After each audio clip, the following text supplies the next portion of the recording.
This one's going to be a bit more off the cuff than usual. Usually I script things like this, trying to keep my thoughts in line, but I don't think I need it for this one. So, if you don't know, a portion of the Destiny community are starting a quote-unquote boycott against Destiny 2 in kind of response to the predatory microtransactions and the monetization that's gone pretty far in Destiny 2 for a while.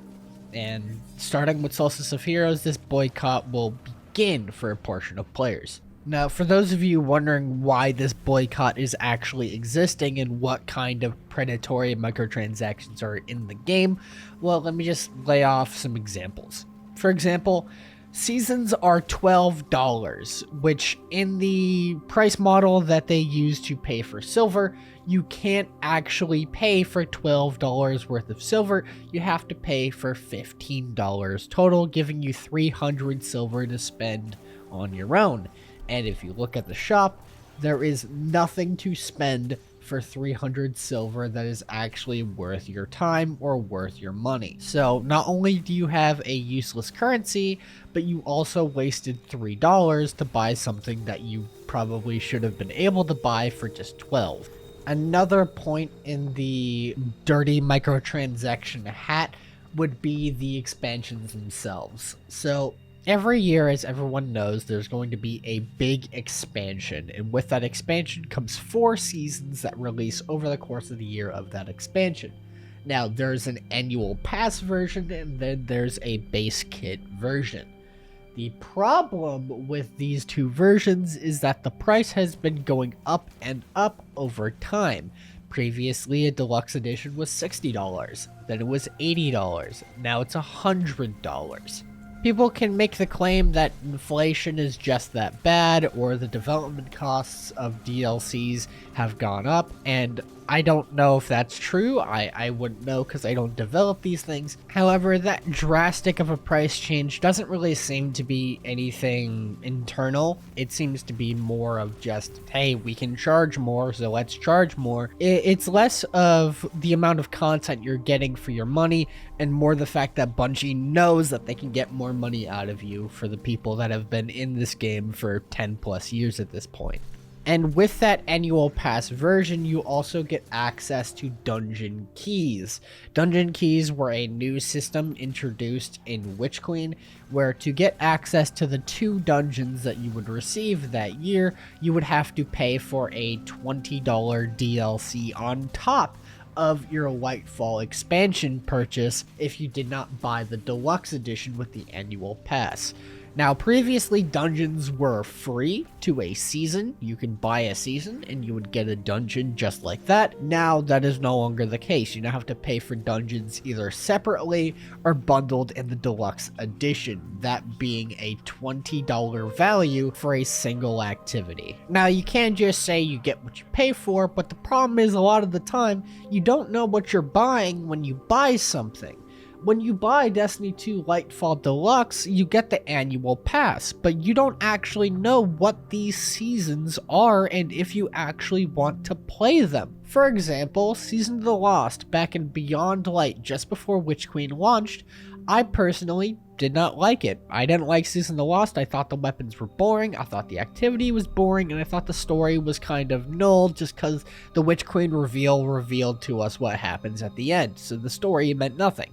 So I didn't play it, but I still ended up paying for it because I bought the deluxe edition. Bungie's monetization preys on the fact that you don't know what you're buying until it's already there and you've already paid cash up front. Another example I can give is the Duality Dungeon. A lot of people, including myself, really liked it. A lot of people really didn't. They thought it was just a bland dungeon with a recycled boss and something that they just didn't want to engage with. Yet they spent $20+ just for the chance that there's a dungeon release that they enjoy. Now, we've been talking about more recent content as far as monetization is concerned, but let's talk about old content, the content in the game that you can play at any time as long as you pay for it. Now, the problem with monetization in Destiny as far as DLCs are concerned is that they are very convoluted in what you're actually paying for. For example, the Forsaken pack. Forsaken has been vaulted. The campaign is gone, there is no Tangled Shore, and a lot of the weapons that you receive in Forsaken are actually in the world pool or just not attainable at all. So what you're actually paying for when you buy Forsaken is the Dreaming City, the Last Wish raid, and a bunch of ciphers to get those exotic weapons from Forsaken. Little to no content, period, at all. No campaign, no interesting story content whatsoever, and no even world drop loot, and yet you pay $20 for 3 exotic weapons and a raid. Not only that, if you are a brand new player and have no idea what you're doing and you want to figure out what DLCs you should be buying and what DLCs you shouldn't be buying, there's a long convoluted list of things that you both should buy and shouldn't buy, and players don't actually know what they need. For example, you don't need the Forsaken pack. You just don't. And you don't need the 30th anniversary pack either, because those are both content that doesn't affect the main game, other than, Dares of Eternity holding all of the old seasonal content.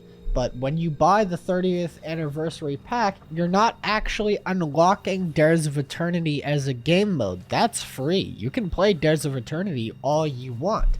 All you're unlocking with this is the dungeon and some quest lines like Galahorn and the Forerunner, which is the Halo pistol. For those of you that like nostalgia, this is a big nostalgia purchase. But it serves little to zero value across the game. And then you compare that to Witch Queen, the most recent good expansion that actually affects the game in a very meaningful way, and then that's something people should be buying, and yet people are buying the Forsaken pack, the 30th anniversary pack, the silver bundles, because they don't know what they should be buying. It's a system built around confusion because there's so much in the game that they don't know what they should be getting. I haven't even gotten to cosmetics yet. While Bungie, in my opinion, has a bit of a better cosmetic system than a lot of games out there with Bright Dust and seasonal challenges and bounties, actually allowing you to farm currency to allow you to buy all the cosmetics in the game if you wanted to. The main problem with cosmetics in the game is just how pricey they are. Recently in Solstice of Heroes, a single bundle is $15. And for example, another bundle called the Triphibian bundle, which is a sparrow, a ship, and a ghost shell, all things that are purely cosmetic and do little to nothing in the actual game, costs $20. Solstice of Heroes also has this event card system, which is just a battle pass where you actually can't earn anything in it until you pay for it. Typically games that have battle passes have a free section and then a not so free section.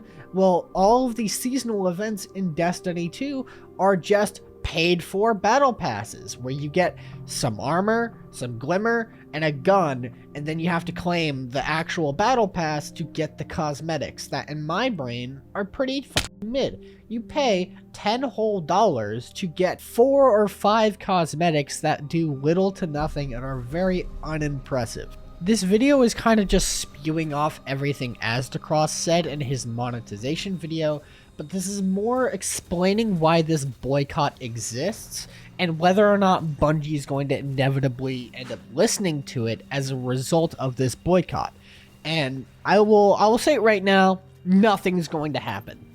Bungie makes too much money off of the sunk cost fallacy players and the whales that the tiny amount of people that actually decide to boycott anything in this season or any future seasons will make no difference. The whales in every other context completely outrank any of the people actually participating in this boycott. I don't think it's going to go anywhere. And personally, I think a boycott at this point is just a futile kind of wiggle. I think you're just kind of doing a wiggle dance for the sake of wiggling. There's no point for Bungie to change anything that they are doing because they are a multi-billion-dollar company that's also partnered with fucking Sony. So there's absolutely zero reason for any of them to care what the players think about the monetization, because it's clear at this point that people are going to buy it anyway.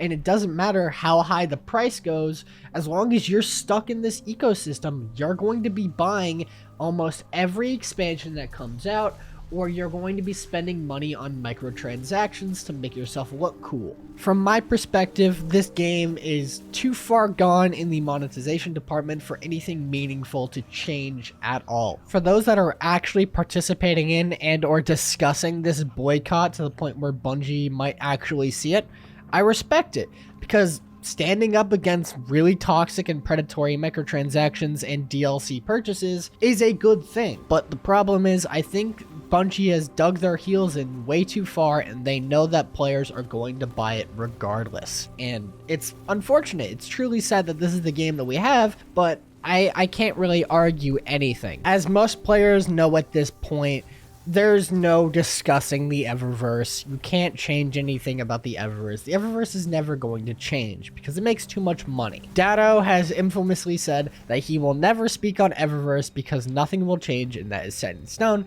and that's pretty much the sentiment pretty much everyone has at this point. There's nothing going to happen to Eververse. It will never change. The DLC model will never change. If anything, just the amount of seasonal content we get will change every season, not the price. If anything, the price might go even higher with some excuse of inflation or content delivery or what have you. All of the content in Destiny 2 will remain to be predatory and monetized, and it's just sad to see. I apologize for the bit of a cope post.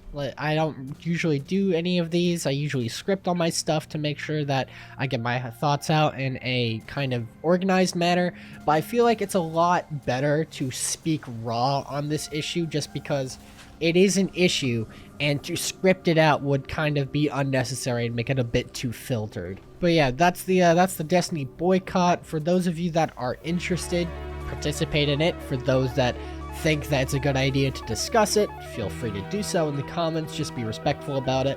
But yeah, that's gonna be all from me. Thank you so much for watching. Like, subscribe, go watch my other stuff. Maybe check out the Discord server in the pinned comment if you so desire. There's much stuff in there, but no pressure. And yep, see ya.